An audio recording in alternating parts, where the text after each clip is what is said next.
From the day Kiki was born, there was something different about her. She didn't cry like other babies. No, she only gave a small yawn, smiled a little, and slept off. Even the nurse who delivered her was confused. Soon one of the nurses said, "This baby will like sleep, madame. She won't stress you at all." The nurse was right. As a child, Kiki loved sleeping more than food. When other children ran around playing, Kiki would find a corner, pull a wrapper over her head, and snore like a baby cow. Sometimes neighbors thought she was sick. Before we proceed, dear viewers, please subscribe to our channel for more stories, as it helps us grow. And also, let me know which country you are watching me from in the comments. Mama Kiki was always embarrassed. This girl would never stop dragging her feet out of bed. Unfortunately, even Cain could not chase sleep away from Kiki's face. Her mother tried everything. She poured cold water on Kiki in the mornings, but Kiki would still sleep on a wet mattress. She put pepper under her nose. Did it work? No. Kiki would sneeze and go back to sleep. Even the loudest alarm clocks could not help. Kiki's spirit of sleep was stronger than all her mother's efforts. It was worse in school. Kiki would sleep in class with her mouth open and her pen still in her hand. Her classmates would draw on her face with blue pen, yet Kiki wouldn't move. One day, her teacher, Miss Beatrice, got tired. "Kiki, wake up! What kind of spirit is holding your eyes?" she shouted. Kiki jumped up, confused. "Sorry, Miss Beatrice. I was praying in my heart. Praying." The teacher frowned. "Yes, Ma. I always pray with my eyes closed," Kiki explained. "You were snoring while praying." Kiki smiled. "Yes, Ma. That is when I pray deeper." The whole class burst into laughter. Kiki's mother was called to school more times than she could count. One evening, Mama Kiki sat her daughter down. "My daughter, tell me the truth. Is it that you are tied in the coven of sleep? Do you often see yourself floating anywhere?" Kiki frowned. "Mummy, you worry too much. This sleep is natural. Some people sing, some dance. As for me, I sleep." Her mother exclaimed in shock. "Oh, my own child is gifted in sleeping?" No matter how much her mother talked, Kiki didn't care. In fact, every warning felt like comedy to her. She even gave herself the nickname, Sleep Ambassador. One Saturday afternoon, Mama Kiki was cooking vegetable soup when she heard people laughing loudly from the backyard. She wiped her hands and listened. It was Kiki talking to her friend Ola. "I will enjoy marriage, O," Kiki said. "Are you sure? Marriage is not beans," Ola replied. "I beg, marriage is not a military camp. I will sleep when I want to. My husband will understand." From the kitchen, her mother shouted, "Which husband will understand? Mummy, leave it now. Marriage is love, not labor. I won't marry a man that will be shouting 'wake up' every morning." Her mother had to come out to meet them. "Kiki, so you think marriage is sleep and meat pie? Let me tell you, marriage will humble you, oh." "Then I'll marry a humble man now." Kiki laughed. "God, I beg." Her mother looked up. "This girl thinks marriage is a playground. Look, Kiki, a good wife wakes up early. She takes care of the home. She prays with her husband. She manages money. She doesn't sleep all day like a lazy cat." Kiki rested her chin on her palm and smiled. "I will wake up when it is important. But if my husband loves me, he will love my sleep too." Mama Kiki shook her head, the smell of vegetable soup following her as she returned to the kitchen. Ola giggled softly. "You like trouble," Ola whispered. Kiki stretched her legs and yawned. "Trouble likes me too." The sun was sliding down the sky, painting the compound in a soft orange light. A cool breeze passed, carrying the smell of the soup and the laughter of the two girls. Kiki closed her eyes for a moment, her thoughts floating like lazy clouds. Somewhere inside, she believed the world would always adjust to her sleep, but life, quiet and patient, was already waiting to show her otherwise. But despite all her endless sleeping, men still admired Kiki. She was beautiful, with a round face that glowed like fresh palm oil in the sun and a smile that made people want to sit beside her. Her laughter carried a warmth that softened even the hardest heart, and that was how she captured the heart of Kunle. It all started on a bright Sunday morning. Kiki had somehow managed to follow her mother to church, though her eyes were already heavy. After the lively praise and worship, she began to doze. While the congregation shouted loud, "Amens!" Kiki mumbled half words, her head swaying like a tired branch. Right in the middle of the pastor's message, her head dropped forward with a loud bam as her forehead hit the wooden pew in front of her. The sound echoed through the quiet hall. Everyone turned to look. Mama Kiki covered her face with her scarf in shame. "God, why me?" she whispered under her breath. As Kiki rubbed her forehead and tried to sit up straight, a gentle voice whispered, "Are you okay?" She looked up. There he was, Kunle, a fine, tall man with dark skin and neat glasses that gave him the look of a rich professor. "I'm fine," she said quickly, pretending to be alert. "I noticed you've been meditating deeply," Kunle said with a small smile. "Oh yes, I was, praying," Kiki replied, forcing her sleepy eyes wide. He raised an eyebrow, amused. "You pray very silently." Kiki smiled, trying to act classy. "That is how I connect to God." After church, Kunle waited outside, leaning casually by the mango tree near the gate. He greeted her again with a warm grin. "I am Kunle. I just joined this church," he said. "I'm Kiki. I have been here for long," she replied, smoothing her wrapper like a queen. "I like peaceful people," Kunle said. "You look peaceful." "My life is peace itself," Kiki answered proudly. They both laughed, and before long they exchanged numbers. From that day, Kunle began to call her often. Surprisingly, Kiki had endless energy on the phone. She would gist and laugh without a single yawn, her voice bright and alive. They talked for hours, sharing stories about food, music, and dreams. One Saturday, Kunle invited her to lunch at 12 noon. Kiki promised she would be there on time, but when Kunle arrived at the small cafe, he waited and waited.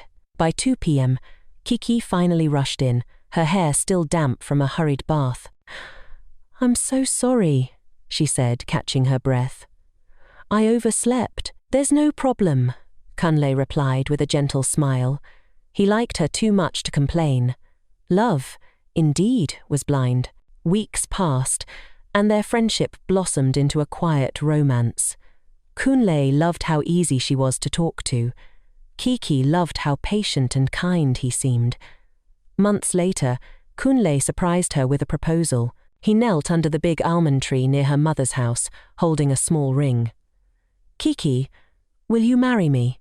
Without a second thought, she shouted, "Yes!" Their wedding day was beautiful. Family and friends filled the church with singing and bright colours. Mama Kiki wore her best gale and danced like a young bride herself. But before the new couple left for their new home, Mama Kiki pulled Kunle aside. Her voice dropped to a serious whisper. "My son, may God be with you in this journey, and I hope your house has enough noise, because if you let this girl sleep in a calm environment, she may forget to wake up." Kunle just laughed, thinking it was a joke. He had no idea what he was signing up for. At first, Kiki truly tried. She wanted to be a good wife. She woke up early, cleaned the house, prepared meals, and even prayed with Kunle in the morning. Kunle was impressed. "Wow, this marriage thing is working," he said happily. But after just 2 weeks, the old Kiki began to show again. One evening, she overslept and forgot a pot of soup on the fire. Kunle returned home to meet smoke in the kitchen and a pot black as charcoal. Kiki's mouth, however, was sharp and ready. She quickly blamed the accident on the onions. "The onions were making me cry," she explained, waving her hand dramatically. "So I went to lie down." The following week, Kiki forgot to pick up Kunle's clothes from the dry cleaner. She had settled on the couch to watch a TV drama and promised herself she would leave after this next scene. but the gentle hum of the fan and the soft dialogue on the screen became a lullaby. When she woke, it was almost dark. Kunle's shirts were still hanging at the dry cleaner's shop. Another day, Kunle came home early and opened the door to a strange sight. Kiki was sleeping on the floor of the sitting room, a wet mop still in her hand and a half-full bucket beside her. He dropped his office bag with a thud. "Kiki, what happened?" he shouted, rushing to her side. She blinked slowly, sitting up with a lazy smile. "Oh, you are back. Sorry, I was just mopping when I felt a breeze. I said let me sleep a little, in the middle of cleaning." Kunle scratched his head in disbelief. He reminded himself that love is patient, but inside, he wondered how much patience a man's heart could carry. Things grew worse when Kiki became pregnant. From the day she found out, pregnancy became her golden ticket to sleep. She announced it with the authority of a village chief. "You don't understand," she told Kunle whenever he tried to talk. "You are not the one who is pregnant. Do you know I am carrying a full human being?" She slept after breakfast, before lunch, during dinner. One morning, Kunle found her in the bathroom, standing half bent over the sink, toothbrush in hand, foam on her chin like white paint. She was asleep, holding the toothbrush like a microphone. He quickly took pictures for evidence. "Kiki, this is not normal now," he said gently when she finally stirred. "You don't understand. Pregnancy comes with sleep. My baby needs rest." "But you are the one sleeping, not the baby," Kunle exclaimed. "Yes, now, because we are one," Kiki replied with a yawn, as if it explained everything. Kunle just shook his head and walked out. He loved her, but this was a mystery he could not solve. When she finally gave birth to a healthy baby boy, Kunle almost cried, not only for joy but from hope that maybe, just maybe, motherhood would change her. But Kiki's gift for sleep only deepened after delivery. Even her own mother was shocked. Mama Kiki came to help with the new baby and was soon fighting a private war against her daughter's heavy eyelids. One night, Mama Kiki entered her room carrying the crying baby.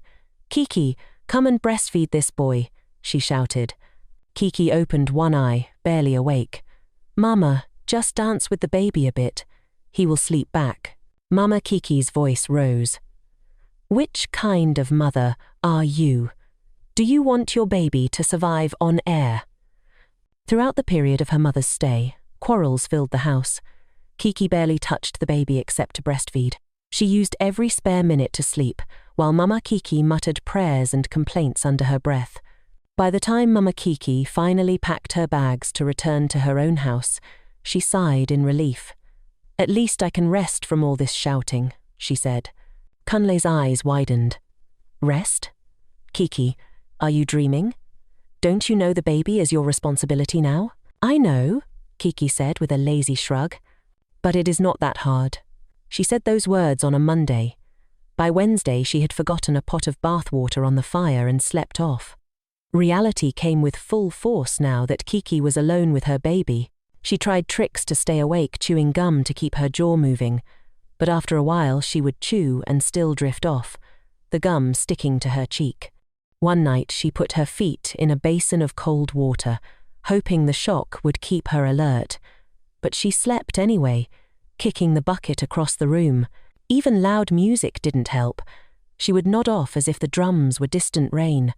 Motherhood became a game of patchwork survival. Then, one day, her fellow sleeping ministers, as Kunle once joked, pushed her off the cliff. Kunle returned home that evening to find her fast asleep on the sofa. Her phone was ringing under her cheek, buzzing like a trapped insect. He tapped her shoulder. "Kiki, how long have you been sleeping?" She opened one eye and rubbed it. "I don't know. When you left this morning, I just said, let me rest small." Kunle's eyebrows shot up. "So you have been sleeping since morning? Kiki, what of the baby?" He was beside me. "He crawled away small, but he will come back," she murmured, closing her eye again. Kunle's heart dropped. He looked around quickly, panic rising.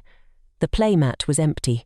The small blanket lay folded on the floor. Where is he now? Kiki sat up, eyes suddenly wide. She looked left, right, then froze. Jesus, my baby!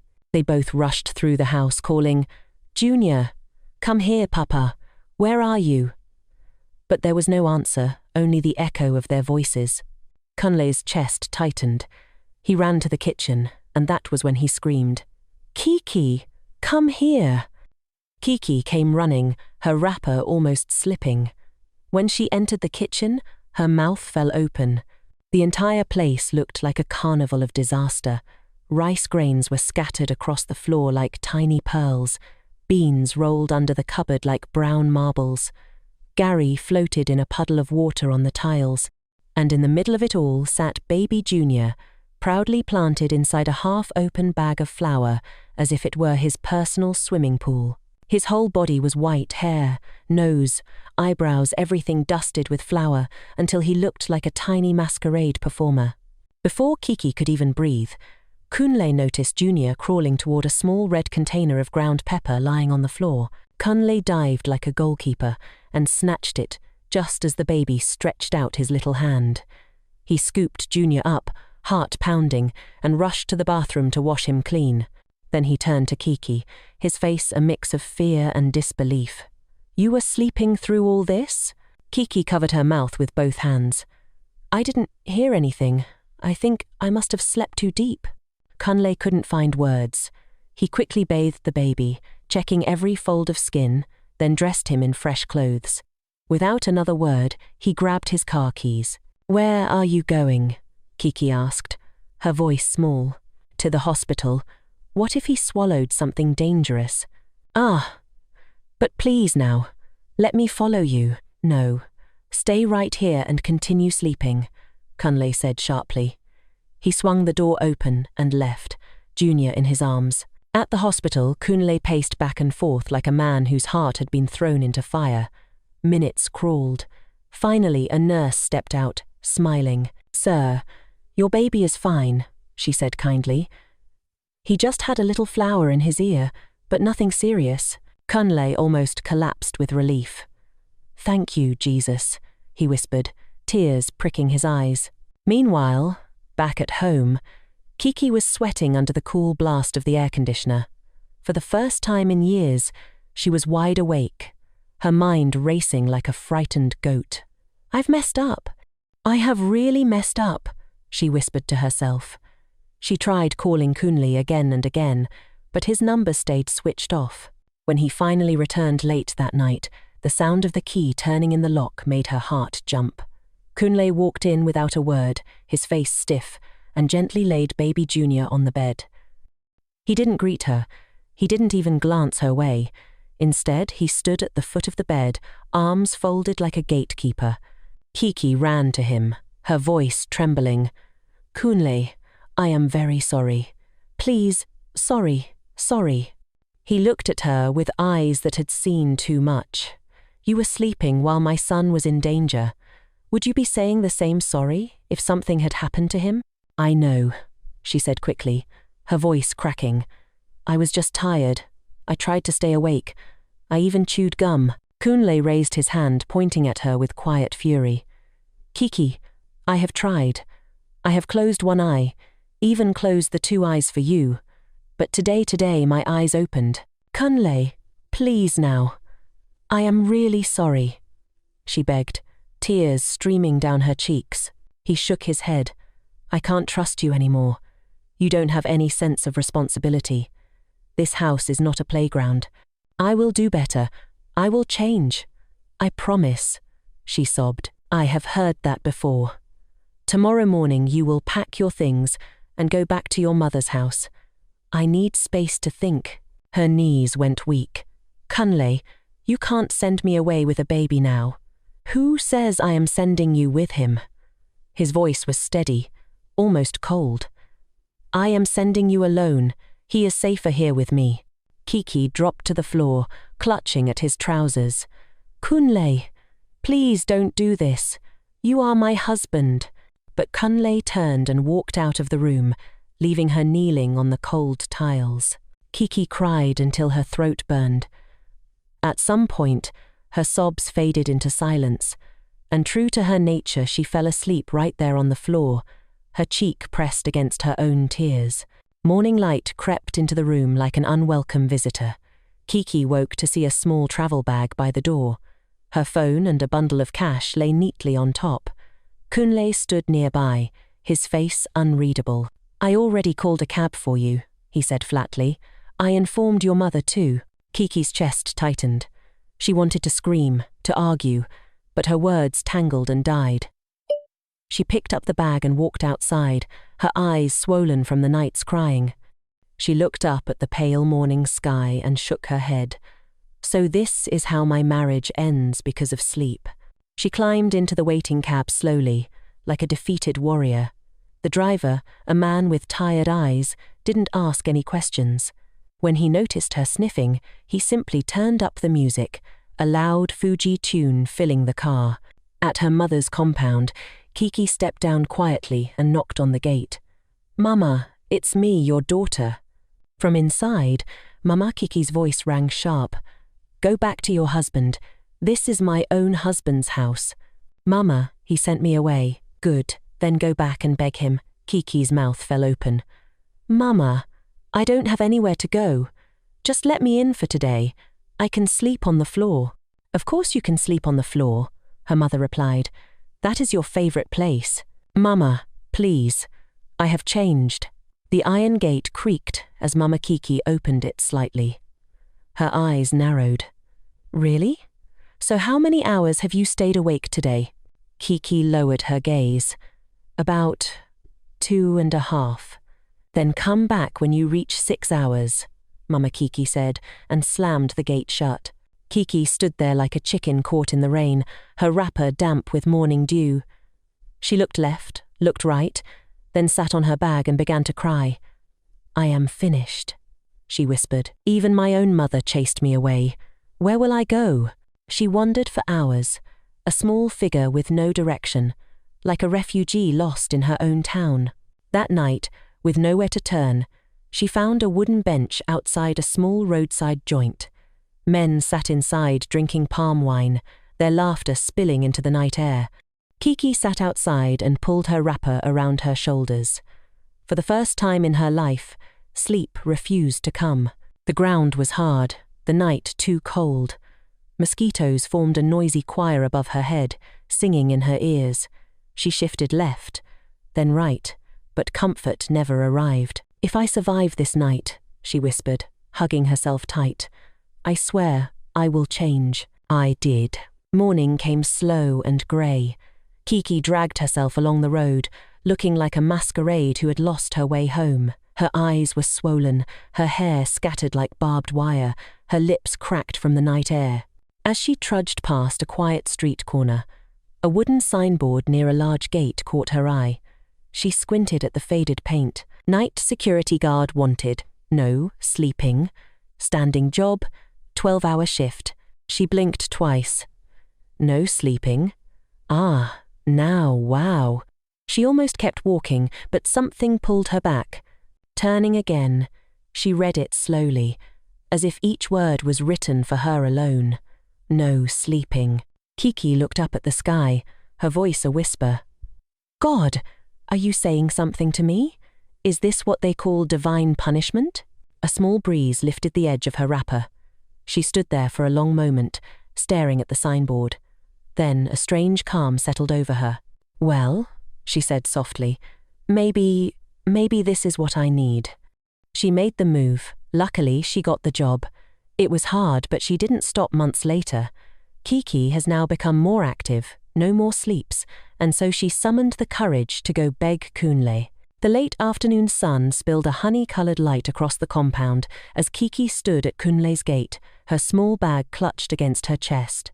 Every sound seemed to echo the creak of the metal latch, the chirp of birds on the power line, the soft hush of her own breathing. When the gate finally opened and Kunle stepped out, her heart thudded like a drum. "Good evening," she said, bowing her head slightly. Her voice carried the steadiness of someone who had rehearsed this moment many nights in her mind. Kunle's face was unreadable. "What are you doing here, Kiki?" "I came to beg again," she replied, careful to keep her tone respectful. "But this time, I brought proof of my change. He crossed his arms, a small frown knitting his brow. I don't want your tears and promises. No tears today, she said quickly. Just truth. From the bag, she pulled out the battered ID card of her night security job. The edges were frayed, the plastic cloudy from constant handling. I work the night shift, 12 hours straight, no chair, no sleep. Rain has beaten me. Mosquitoes have had a feast. I have stayed awake every night since you sent me away. Kunle blinked, taken aback. You? Security? You, that used to sleep like a broken clock? Yes, she said, her voice firm. Because I had to fight for my life. Before I lost everything. I nearly lost my baby. I nearly lost you. Kunle studied the ID, then her face. He said nothing. Kiki reached again into the bag and brought out neatly folded baby clothes, tins of formula, and a new set of plates. I bought these for Junior, she said softly. Please, let me see him. He hesitated, but finally turned and disappeared into the house. Moments later he re-emerged holding little Junior, who squealed the instant he saw his mother. The baby's tiny arms stretched toward her like branches reaching for sunlight. Kiki felt her knees weaken. She rushed forward, tears spilling despite her promise, and gathered her son into her arms. My baby, my sweet potato, she whispered, kissing his flower-soft cheeks again and again. Kunle watched them, the muscles in his jaw relaxing. Junior misses you, he said quietly. I miss you too, but I'm scared. I understand, Kiki replied, still rocking the baby. But please, give me one chance to earn your trust. I'm ready to serve this marriage like never before. Kunle exhaled, a slow release of air. Go and greet my mother. She's inside. Kiki almost fainted with relief. You mean I can come in? Don't over-celebrate yet, he said, half smiling. Before I change my mind. She clutched Junior close and hurried through the familiar doorway, her heart full. Mama Kunle sat in the living room, sipping hot tea and watching an old African magic drama. Her eyes flicked up as Kiki entered and knelt low. Mama, good evening, Kiki said, voice trembling. I have come to beg you with clean hands and a clean spirit. Mama Kunle regarded her calmly. So, you are ready to wake up in life now? Yes, Mama. My eyes are sharp. Even pain cannot pass without me noticing. A small smile tugged at the older woman's lips. So you have left your sleeping ministry? I have left it, Mama.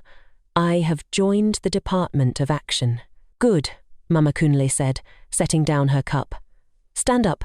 Go and sweep the backyard. Let me test this new spirit. Kiki sprang to her feet. Mama, say no more.